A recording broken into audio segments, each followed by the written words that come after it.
Hello student, मैं पंकज सिंह। तो आज आप लोगों की क्लास है क्लास 11 सब्जेक्ट मैथ्स। तो इसमें हम चैप्टर नंबर 30 सांख्यिकी पढ़ रहे थे। तो आज ये आपका भाग 8 है। तो इसमें हम पढ़ने वाले हैं माध्य विचलन की परिसीमाएं, लिमिटेशन ऑफ मीन डेविएशन, प्रसरण और मानक विचलन, वेरिएंस एंड स्टैंडर्ड डेविएशन और उदाहरण 8 को हम यहाँ पे पढ़ेंगे। तो फर्स्ट है माध्य विचलन की परिसीमाएं, लिमिटेशन ऑफ मीन डेविएशन। तो ये क्या होता है, इसके क्या दोष होते हैं वो हम देख चुके हैं। तो पहला जो हमने लिमिटेशन देखा था, बहुत अधिक विचरण या बिखराव वाली श्रृंखलाओं में माध्यिका केंद्रीय प्रवृत्ति की उपयुक्त माप नहीं होती है। तो हमने जब पहला उदाहरण किया था जिसमें माध्य और माध्यिका दोनों जो आंकड़े दिए गए थे दोनों की समान थी, और उसके बाद हमने उनका बिखराव देखा था, कितने वो फैले थे। उसके बाद जो हमने मान निकाला था तो हमारा सटीक आंसर नहीं आया था। तो ये इसका यहाँ पे दोष है। अतः इस दशा में माध्यिका के सापेक्ष माध्य विचलन पर पूरी तरह विश्वास नहीं किया जाता है। तो ये इसका एक दोष है।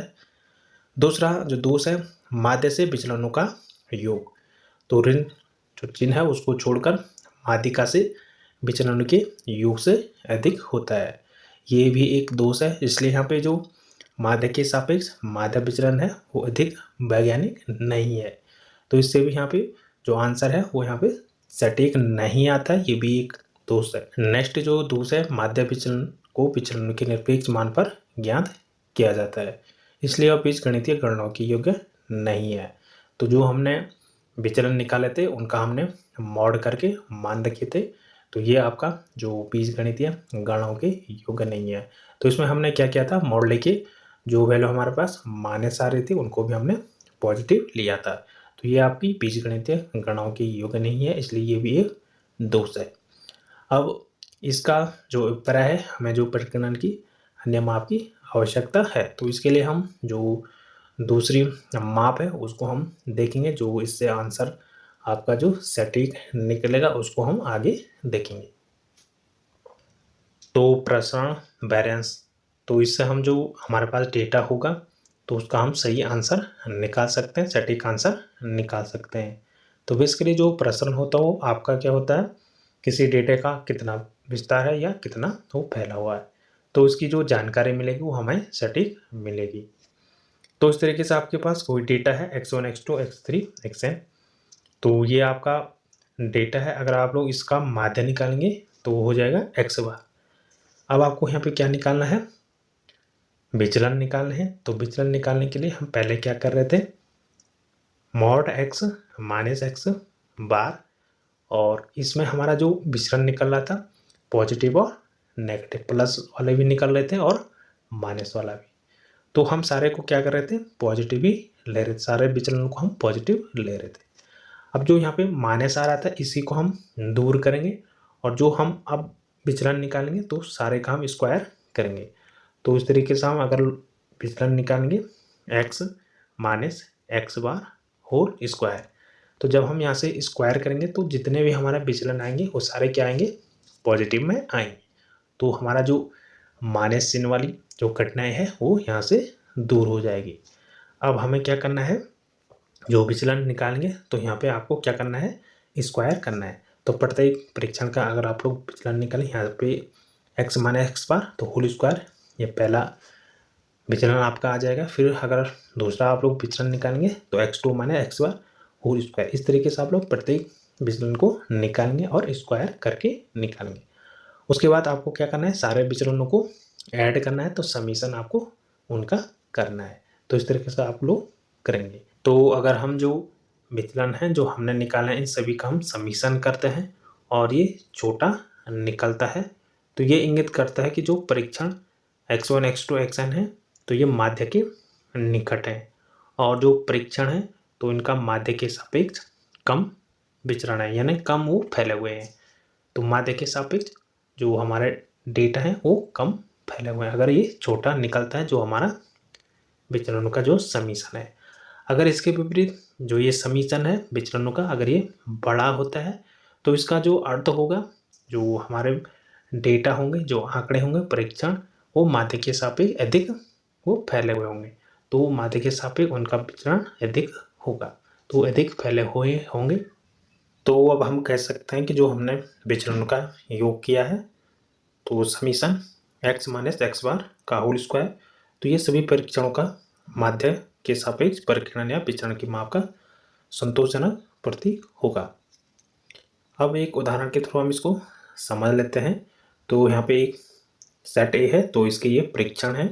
तो इन सारे परीक्षणों का अगर हम माध्य निकालेंगे, टोटल इनकी जो संख्या है 6 ये परीक्षण है, और इनका योग करेंगे तो टोटल योग ओपन बटे जितनी इनकी संख्या है तो उससे भाग देंगे, तो इनका जो माध्य निकलेगा वो 30 निकलेगा। अब हमने यहाँ पे क्या निकालना है, विचलन निकालना है, कितने ये फैले हुए हैं। तो प्रत्येक परीक्षण को हमने क्या करना है, सबट्रैक्ट करना है माध्य में।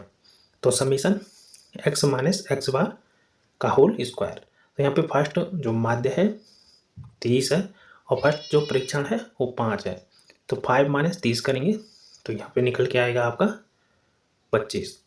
उसके बाद दूसरा जो परीक्षण है 15, तो 15 माइनस 30 करेंगे तो फिर 15 आ जाएगा। तो सभी का हमने यहाँ पे विचलन निकालना है। उसके बाद यहाँ पे 25 आएगा, तो 25 का वर्ग होता है 625। इसके बाद यहाँ पे 15 आएगा, 15 का वर्ग 225। फिर यहाँ पे 5 आएगा तो 5 का 25, फिर यहाँ पे आपका 5 आएगा, 5 का 25। तो इस तरीके से आपको इनका विचलन निकालना है प्रत्येक परीक्षण का। अब इनका जो योग होगा वो आपका 1750। अब एक दूसरा समस्या बी लेते हैं। तो इसमें कितने परीक्षण हैं, 31 परीक्षण है। इनका भी अगर आप लोग माध्य लेंगे तो इनका जो माध्य आएगा 30 आएगा। अब जब इनका माध्य 30 आएगा तो हमने क्या करना है, इसके बाद विचलन लेना है। तो यहाँ पे हम विचलन लेंगे समीशन y माइनस वाई बार का होल स्क्वायर। अब प्रत्येक परीक्षण को हम माध्य में सबट्रैक्ट करेंगे। तो फर्स्ट परीक्षण है 15, 15 माइनस 30 का होल स्क्वायर। फिर दूसरा परीक्षण 16 माइनस 30, तो यहाँ पे करेंगे। अब हम इनका स्क्वायर करके यहाँ पे जो टोटल वैल्यू आएगी उसको हम ऐड करेंगे। टोटल वैल्यू हमारे पास जो आएगी 2480। तो अब आप लोग यहाँ से देख सकते हैं कि जो हमने सेट ए का विचलन निकाला है 1750। तो यहाँ से आप लोग देख सकते हैं कि जो विचलन है ये माध्य के सापेक्ष कम फैला हुआ है, और दूसरा जो सेट बी का विचलन है तो ये माध्य के सापेक्ष अधिक फैला हुआ है। तो जब हम इनको संख्या रेखा पर देखते हैं तो सेट ए का जो परीक्षण है तो इनको अगर आप लोग संख्या रेखा पर डिनोट करेंगे तो 5, 15, 25। तो यहाँ से आप लोग देख सकते हैं कि जो माध्य के सापेक्ष ये अधिक फैले हुए हैं। और जो दूसरा सेट है आपके पास सेट बी, तो इसमें कितने परीक्षण है, 31 परीक्षण है। तो इनको अगर आप लोग संख्या रेखा पर डिनोट करेंगे तो यहाँ से आप लोग देख सकते हैं कि जो माध्य 30 है दूसरे सेट का, तो ये इसके सापेक्ष कम फैले हुए। जबकि यहाँ कह रहा है कि ये जो सेट ए है तो इसका जो विचलन है वो माध्य के सापेक्ष कम फैला हुआ है, और यहाँ ये अधिक फैला हुआ है। और दूसरे में ये अधिक फैला हुआ है माध्य के सापेक्ष जो दूसरे सेट बी का विचलन है, लेकिन जो हमारा संख्या रेखा पर है ये माध्य के सापेक्ष कम फैले हुए। तो यहाँ से हमें आंसर सटीक नहीं मिल रहा है। तो अब हम यहाँ से कह सकते हैं कि माध्य से विचलन के वर्गों का योग का परिकीर्ण उपयुक्त माप नहीं है। तो इसको दूर करने के लिए हम क्या करेंगे, जो विचलन है उनके वर्गों का माध्य निकालेंगे। तो उनका माध्य निकालने के हम क्या करेंगे, summation x minus x bar का होल स्क्वायर अपॉन जो परीक्षण है टोटल कितने परीक्षण उससे डिवाइड करेंगे। तो फर्स्ट जो सेट ए था उसका हम माध्य निकालेंगे, तो उसके जो विचलनों का योग है वो 1750 है। यहाँ से आप लोग देख सकते हैं फर्स्ट जो सेट था उसका विचलन का योग 1750 है। इसमें हम डिवाइड करेंगे टोटल परीक्षणों का। टोटल परीक्षण कितने हैं, 6, तो ये आपका आंसर आ जाएगा 291.6। अब दूसरे सेट का माध्य निकालेंगे, तो इसका जो विचलनों का योग था वो 2480 है। और टोटल कितने परीक्षण है, तो ये 31 परीक्षण है। अब इसे डिवाइड करेंगे तो इसका जो आंसर निकलेगा 80 यहाँ पे निकल के आ जाएगा। अब यहाँ से आप लोग देख सकते हैं जो सेट ए का माध्य है तो इसे ये शो हो रहा कि जो हमारा माध्य के सापेक्ष जो फैलाव है वो अधिक है, और दूसरा जो बी सेट है इसका जो हमारा माध्य निकला है तो इससे ये शो हो रहा कि जो माध्य के सापेक्ष फैलाव है वो कम है। अब संख्या रेखा पर आप लोग देख सकते हैं फर्स्ट का, तो यहाँ पे माध्य के सापेक्ष फैला हुआ दिखा है। तो हमारा जो आंसर निकला है फर्स्ट का, तो ये कह रहा है कि माध्य के सापेक्ष फैलाव अधिक है, जो हमारा सटीक आंसर है। दूसरा कह रहा है कि माध्य के सापेक्ष फैलाव कम है। तो यहाँ से आप लोग दूसरा दे सकते हैं संख्या रेखा पर, तो माध्य के सापेक्ष फैलाव कम है। तो ये हमारा आंसर यहाँ से सटीक आ रहा है। तो अब हम यहाँ से कह सकते हैं कि जो हमने विचलनों का योग निकाला है, इसी को हम प्रकीर्णन के उपयुक्त माप के रूप में लिख सकते हैं। और जो ये योग करके जो संख्या आएगी, उसी को हम माध्य से विचलनों के वर्गों का माध्य, प्रसरण, वैरियंस उसको कहेंगे। अब इसको जो डिनोट करते हैं उसको सिग्मा स्क्वायर से डिनोट करते हैं। अगर आपके पास इस टाइप के आंकड़े दिए गए हैं जिसमें x1, x2, xn ये परीक्षण है, तो इनका जो प्रसरण होगा, जो इसका वेरिएंस होगा, वो आपका sigma square equal to summation x minus x bar का होल स्क्वायर अपॉन n। तो आपका प्रसरण इस तरीके से निकलेगा। अब जो आपका मानक विचलन होता है, स्टैंडर्ड डेविएशन, तो वो आपका होता है sigma equal to under root summation x minus x bar का होल स्क्वायर अपॉन n। तो इसका अंडर रूट करके आपके पास मानक विचलन आ जाएगा। नेक्स्ट है उदाहरण नंबर 8। तो ये दिया गया है निम्नलिखित आंकड़ों के लिए प्रसरण तथा मानक विचलन ज्ञात कीजिए। अब ये आपके पास डेटा दिया गया है, इसका आपको प्रसरण और मानक विचलन ज्ञात करना है। तो इसके लिए हम सबसे पहले यहाँ पे क्या करेंगे, माध्य निकालेंगे।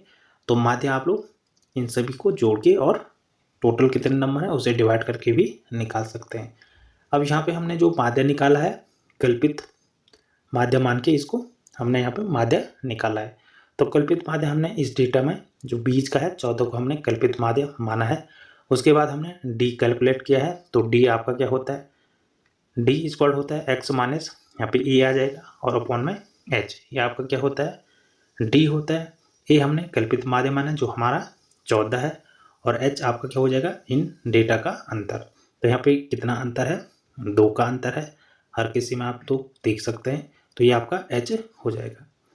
अब यहाँ से हम फर्स्ट डी निकालेंगे। तो 6 माइनस 14 अपॉन 2 हो जाएगा, यहाँ से माइनस 8 अपॉन 2। तो फर्स्ट डी हमारा 4 निकल के आ जाएगा। इसी तरीके से हम सारे डी को निकालेंगे और ये निकल जाएंगे। इसके बाद हम क्या करेंगे, समीशन डी करेंगे। तो ये आपका निकल के आ जाएगा 5। अब हम इनके मान यहाँ पे रखेंगे। तो जो हमने कल्पित माध्य माना था वो हमने 14 माना है। उसके बाद समीशन डी हमारा 5 है, और इनटू में आपका एच यानी इनके बीच का जो गैप है तो वो आपका 2 हो जाएगा, और अपॉन में एन, इनकी संख्या कितनी है 10। तो यहाँ से आपका माध्य निकल के आ जाएगा 15। तो इस तरीके से आप लोग माध्य निकाल सकते हैं, यहाँ से भी माध्य निकाल सकते हैं, या तो आप लोग इनको जोड़ के और इनमें जो टोटल इनकी संख्या उससे डिवाइड करके माध्य निकाल सकते हैं। अब हमारा जो माध्य निकला है उसके बाद हमने क्या निकालना है, माध्य से विचलन। तो प्रत्येक परीक्षण में आपको क्या करना है, माध्य को सब्ट्रैक्ट करना है। तो 15 में से 6 को सब्ट्रैक्ट करेंगे तो आपका -9 आ जाएगा। उसके बाद 8 में से 15 को सब्ट्रैक्ट करेंगे तो -7 आ जाएगा। तो इस तरीके से आपको यहाँ पे माध्य से विचलन निकालने हैं। तो सारे विचलन आप लोग निकाल लेंगे। उसके बाद आपको क्या करना है, x माइनस एक्स बार का होल स्क्वायर। तो प्रत्येक विचलन का आपको यहाँ पे वर्ग निकालना है। तो 9 का जो वर्ग हो जाएगा वो आपका 81 हो जाएगा। तो ये पॉजिटिव में आ जाएंगे सारे। अब इनका हम समीशन करेंगे तो ये आपका हो जाएगा 330। अब हमारे पास जो प्रसरण का फॉर्मूला होता है वो होता है आपका सिग्मा स्क्वायर इक्वल टू आपका हो जाएगा summation x minus x bar का होल स्क्वायर अपॉन n।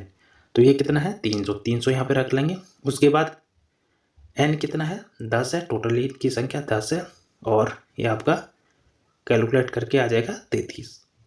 अब हम दूसरा निकालेंगे मानक विचलन।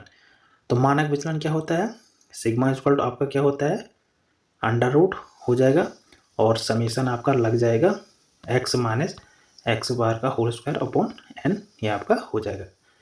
तो ये हमारा बेसिकली कितना है, 33 है। 33 का अंडर रूट करेंगे तो आपका माध्य विचलन निकल के आ जाएगा 5.74। तो इस तरीके से आप लोग यहाँ पे क्वेश्चन करेंगे। तो आज हमने पढ़ा है माध्य विचलन की परिसीमाएं, लिमिटेशन ऑफ मीन डेविएशन, प्रसरण और मानक विचलन, वेरिएंस एंड स्टैंडर्ड डेविएशन, और उदाहरण नंबर 8।